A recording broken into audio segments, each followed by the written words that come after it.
السلام عليكم ورحمة الله وبركاته.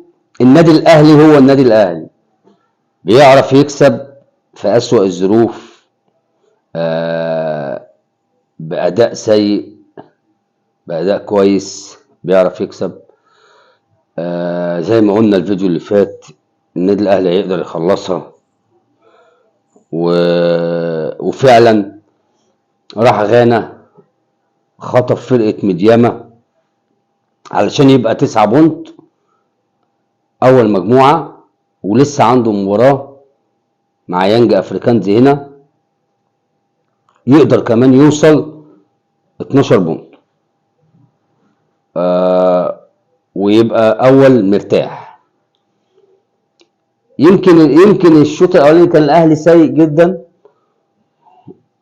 بس الشوط الثاني مسك نفسه شويه وقدر حسين الشحات يخطف جون، وقدر النادي الاهلي يوصل بار الامان بهدف حسين الشحات وياخد 3 نقاط مهمين جدا يقدر يرجع بيهم.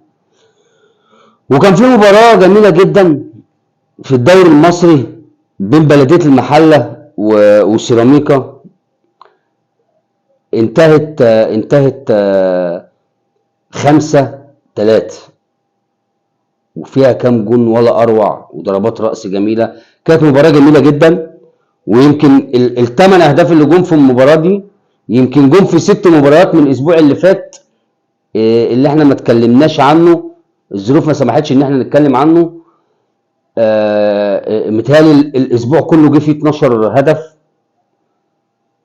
مباراة واحدة 8 اهداف، مباراة مفتوحة. وزي ما قلنا ان هي فرقة البلدية بصراحة، احمد عبد الرؤوف بيلعب مباريات مفتوحة، ويمكن ده يعني هو هيجي وقت هيندم عليه.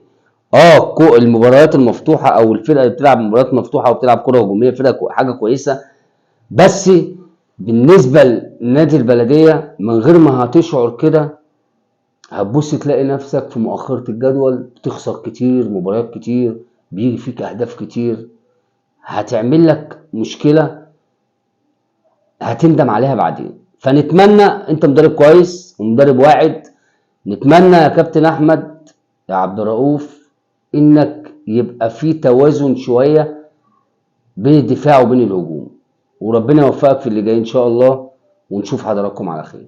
السلام عليكم.